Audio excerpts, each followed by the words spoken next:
आशा करता हूं आप सब बहुत अच्छे होंगे। मेरा नाम है सिद्धांत अग्निहोत्री, स्टडी ग्लोस पे आपका बहुत बहुत स्वागत है। तो डोनाल्ड ट्रंप जो हैं वो उन्होंने एक और चीज कर दी है, जो उन्होंने बोला वो कर दिया।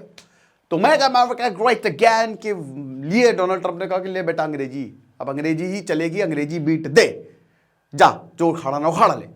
लेकिन ये बहुत अच्छा नहीं है। लैंग्वेज वॉर भारत में भी चल रही है। साउथ में आप देख ही रहे हैं, तमिलनाडु में बीजेपी और कांग्रेस आपस में भिड़े हुए हैं, एआईडीएम के सब। तो यही है, वो भी मैं लेक्चर करूंगा। लेकिन लैंग्वेज वॉर एक ऐसा होता है ना कि आपको तोड़ के रख देगा। तो डोनाल्ड ट्रंप ने उसकी नींव रख दी है, क्योंकि बहुत सारे जो लोग यहाँ पे रहते हैं, जो डोनाल्ड ट्रंप के अमेरिका पे भरोसा करते हैं, उन पे आंच आएगी। बहुत लोग छोड़ भी देंगे, बात करेंगे। लेकिन हम 1000 एमसीक्यू का साइंस का कोर्स, 1000 एमसीक्यू आपको कराए जाएंगे। मात्र 200 का कोर्स है। ये उन लोगों को लेने की जरूरत नहीं है जिन्होंने ऑलरेडी 10,000 एमसीक्यू का कोर्स ले रखा है। तो साइंस मुट्ठी में सारे वनडे एग्जाम्स के लिए बहुत ही ज्यादा लाभकारी होगा। तो एग्जीक्यूटिव ऑर्डर क्या होता है भैया, कि जो प्रेसिडेंट साइन करता है, ठीक है। ऐसे भारत में भी एग्जीक्यूटिव ऑर्डर कोविड के दौरान साइन किए गए थे। बस साइन करेगा, कोई अमेंडमेंट नहीं, मतलब कोई पार्लियामेंट नहीं, कोई कांग्रेस नहीं, कहीं से भी उसको अनुमति लेने की जरूरत नहीं है। उसके एक साइन से काम हो जाता है। तो अब देखिए, अगर हिंदी भारत में ऑफिशियल लैंग्वेज हो जाए, आज दोस्तों, आज मैं बता रहा हूं, श्री राजगोपालाचारी ने 1937 में कोशिश की थी, 1950 में की, 1965 में की गई। तमिलनाडु में अन्ना दुरई ने शोक दिवस मनाया था कि हिंदी कैसे हमारी ऑफिशियल लैंग्वेज हो सकती है। तो भारत में नहीं हो सकता। भारत में हम सारी भाषाओं का सम्मान करते हैं। लेकिन ट्रंप ने बोला कि अंग्रेजी बोली जाएगी, अब जो उखाड़ना है उखाड़ लो, जिसको नहीं अगर बोलनी है वो निकल जाए यहां से, पहले बता दे रहे हैं। तो मैं आपको बता दूं कि फेडरल लैंग्वेज पॉलिसी है, ठीक है। मतलब यहां पे आप कोई भी लैंग्वेज बोल सकते हो। अंग्रेजी तो है ही है, कोई ऑफिशियल लैंग्वेज नहीं अमेरिका की। अगर आपको कोई लैंग्वेज नहीं आती है तो आपके पास ट्रांसलेटर होंगे, आप समझ रहे हो। तो अब जाहिर सी बात है कि पूरे अमेरिका को, लगभग 34 करोड़ के करीब पॉपुलेशन है, पूरे अमेरिका को इमाइग्रेंट्स ने बचाया है। यहाँ चाइनीज रहते हैं, भारतीय रहते हैं, पाकिस्तानी रहते हैं, बहुत सारे अरबी रहते हैं, साउथ अमेरिकन रहते हैं। उनको इंग्लिश नहीं आती, या अगर समझ में भी नहीं आते तो उतना अच्छे से बोल नहीं पाते। अब किसी के ऊपर भाषा थोपना ये बड़ा डेंजरस है। तो क्लिंटन एरा का जो मैंडेट था, इसमें सरकारी एजेंसीज और जो फेडरली फंडेड ऑर्गेनाइजेशन है वो लैंग्वेज असिस्टेंस देते हैं, है ना, नॉन इंग्लिश स्पीकर को। जैसे कोई आ गया, बोल रहा है, समझ में नहीं आया, तो बुलाया किसी को, भैया इसको बताओ क्या कह रहा है। तो उसने बताया, अच्छा ठीक है, इसको हॉट डॉग चाहिए या जो भी चाहिए, डोनाल्ड ट्रंप पसंद नहीं है बोल रहा है, तो ये बोला जाता है। लेकिन इसमें पैसा भी तो आता है। नॉन इंग्लिश स्पीकर को रिक्रूट करने के लिए, रखने के लिए आपको अच्छा खासा पैसा देना होता है। तो सरकार जो है पैसा देती है। अब जाहिर सी बात है, इसमें कॉस्ट कटिंग होगी, पैसा आपको देना नहीं है, आपका पैसा बचेगा। तो अमेरिका में 50 स्टेट है, जिसमें से 30 ने ऑलरेडी इसको इंप्लीमेंट कर दिया है। बहुत सारे स्टेट खुश है, क्या है एक्ट। देखिए, अमेरिका का इतिहास ऐसा है ना कि जैसे 1861 में हुई सिविल वॉर। आपको एक चीज समझा देता हूं, 1861 से 65, 4 साल आज तक के इतिहास की। वर्ल्ड वॉर 2 के बाद सबसे ब्लडीएस्ट वॉर जो हुई है वो अमेरिका की सिविल वॉर हुई है। नॉर्थ और साउथ था कन्फेडरेट स्टेट्स ऑफ अमेरिका, और नॉर्थ था वही यूनाइटेड स्टेट्स ऑफ अमेरिका। दोनों बट गए। क्यों बट गए? स्लेवरी। इब्राहिम लिंकन कहते कि स्लेवरी को खत्म होना चाहिए, दास प्रथा को खत्म करेंगे। साउथ वाले कहते नहीं करेंगे। अल्टीमेटली अमेरिका की जीत हुई। यूलिसिस ग्रांट ने एक साइड से मारना शुरू किया, तो आखिरी में ही जाके रुके वो फिर, ठीक है ना। बाद में प्रेसिडेंट भी बने वो। तो अब क्या हुआ कि जीत हुई, अब्राहम लिंकन को जान से मार दिया गया, लेकिन अल्टीमेटली इमेंसिपेशन प्रोक्लेमेशन जो है वो पास होता है। तो जो साउथ के राज्य है ना, वहां पे आपको रेसिज्म ज्यादा मिलेगा। यस, क्योंकि वो ऐतिहासिक तौर पे वो बहुत ज्यादा ब्लैक्स को पसंद नहीं करते, कालों को पसंद नहीं करते हैं। सदर्न स्टेट में आपको ये चीज ज्यादा देखने को मिलेगी, ठीक है, कंपेयर टू नॉर्दर्न स्टेट्स। तो ये हिसाब किताब है। तो अब यहां पे वही है कि क्या एजेंसी इस ऑफर को, ये जो मल्टी लिंगुअल सर्विसेज है, जैसा कि मैंने बताया कि भाई आधे से ज्यादा राज्यों ने बोला है कि हाँ, जो डोनाल्ड ट्रंप ने बोला बहुत बढ़िया, अब हम जो भी अंग्रेजी यहां पे बोलना चाहेगा, मतलब जो अंग्रेजी बोलेगा वही रहेगा, और जो नहीं बोलेगा तो हम असिस्टेंस तो नहीं देने वाले, you are on your own, ठीक है ना। अब क्या ये तुरंत होने वाला है? जी नहीं, तुरंत स्ट्रक्चरल चेंजेस नहीं आएंगे। लेकिन एक सिंबॉलिक विक्ट्री है इंग्लिश ओनली मूवमेंट की, जो कि कई कट्टरवाद जो है वो चलाते हैं भाषा को लेकर। मैंने बताया ना कि भारत में तो बहुत अच्छी बात है, और भाषा को लेकर आपको फ्लेक्सिबल होना पड़ेगा, वरना देश टूट जाते हैं। हमने पाकिस्तान का एग्जाम्पल देखा, बहुत सारे ऐसे देश हैं जो भाषा के नाम पे ही ना भड़क जाएंगे। तो ये चीज है। तो ठीक है, अब जो क्या कह सकते हैं, तो एग्जीक्यूटिव ऑर्डर वही जो फेडरल ऑब्लिगेशन है कि मल्टीलिंगुअल सर्विस देनी है, वो सब इसको हटाता है।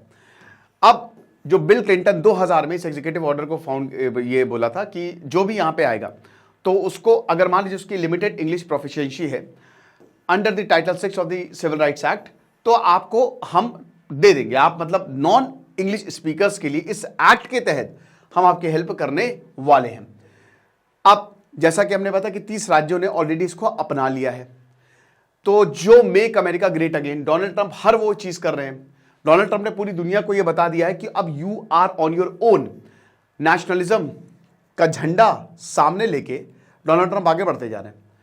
अब डोनाल्ड ट्रंप इसी बात पे ही आए थे, ट्रंप ने इसी पे ही चुनाव जीता था। और अगर ट्रंप ये बातें नहीं करेंगे, ट्रंप अगर मान लीजिए कि ट्रंप अपनी बात से पलटेंगे तो लोग उन पे सवाल उठाएंगे। तो नेशनलिज्म पे डोनाल्ड ट्रंप को वोट मिला और डोनाल्ड ट्रंप उन पे खड़े उतर रहे हैं। हालांकि डोनाल्ड ट्रंप की अप्रूवल रेटिंग जो है वो लगातार घटती जा रही है, क्योंकि इससे किसी का भला नहीं होना है। आपने भारत का स्टॉक मार्केट आप देख ही रहे हैं कहां नीचे जा रहा है, पूरी दुनिया में भी बहुत अनसर्टेनिटी है, तो किसी का भला नहीं होना। इसमें हो सकता है चाइना का फायदा हो, रशिया का फायदा हो। जेलेंस्की को लात मार के भगा दिया भाई, ऐसे दोबारा दिखना नहीं यहाँ पे। तो एक डोनाल्ड ट्रंप ने बता दें कि you are on your own. अब सारे देश जो है ना वो अकेली है, स्पेशली यूरोप से डोनाल्ड ट्रंप की दुश्मनी बढ़ती जा रही है। ये हिसाब किताब है। अब जाहिर सी बात है कि इसमें बहुत सारे जो कम्युनिटीज हैं जो इंग्लिश नहीं बोलते हैं वो आते हैं अमेरिका में, और उसके बाद वो मिल जाते हैं, धीमे धीमे अंग्रेजी सीखते हैं और उसके बाद में फिर एसिमिलेशन हो जाता है। लेकिन अब इस ऑर्डर से और सेग्रीगेशन बढ़ेगा, समझ रहे हो। बहुत सारे इमाइग्रेंट्स जो हैं हो सकता है वो वापस आ जाए। अभी बताया जाता है कि लगभग 42 मिलियन यानी कि 4 करोड़ के आसपास स्पैनिश स्पीकर है। आपको बता दूं कि दुनिया में सबसे ज्यादा मैंडरिन बोली जाती है, मैंडरिन चाइनीज। 30 लाख के करीब जो हैं वो चाइनीज स्पीकर अमेरिका में। अब चाइना में, स्पेन में, भारत में तो अंग्रेजी लगभग सबको आती ही है, लेकिन चाइना, स्पेन, रशिया, उन लोगों को अंग्रेजी नहीं आती है। वो अलग अपनी भाषा को सबसे ज्यादा प्रायोरिटाइज करते हैं। तो अब भाई अमेरिका में अगर आपको कोई केस करना है या कोई हेल्थ सर्विस लेनी, कुछ भी लेना है, ठीक है ना, चाहे वो हेल्थ केयर हो, लीगल एड, एजुकेशन हो, वो सब अंग्रेजी में होंगी। अब ये लोग यहाँ पे रह रहे हैं, अंग्रेजी समझ नहीं पाते, तो यहाँ पे जो हैं वो लोग सामने आते हैं, वही कि जो फैसिलिटेटर्स है कि हम आपको समझाएंगे कि इसका मतलब क्या है।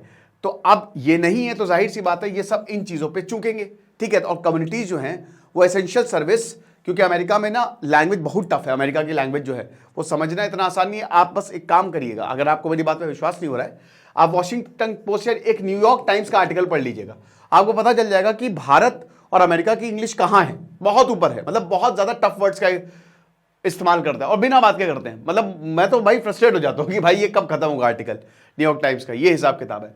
तो ऑलरेडी बैकलैश आया है प्रो इमिग्रेशन। भाई जाहिर सी बात है इससे बहुत लोग वापस आएंगे, बहुत लोग अमेरिका छोड़ेंगे, बहुत लोग तो आएंगे ही नहीं।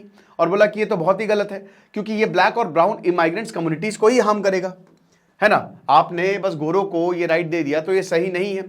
फिर उसके बाद जो बाइलिंगुअल एजुकेशन प्रोग्राम है, अब जाहिर सी बात है कि यहां पे फंडिंग कट होगी। देखिए होना ही चाहिए कि भाषा क्या है, भाषा जो आपको सही लगती है वो बोलो, लेकिन इसकी वजह से कोई टैलेंट पीछे नहीं रहना चाहिए। अमेरिका इसीलिए आगे बढ़ा है।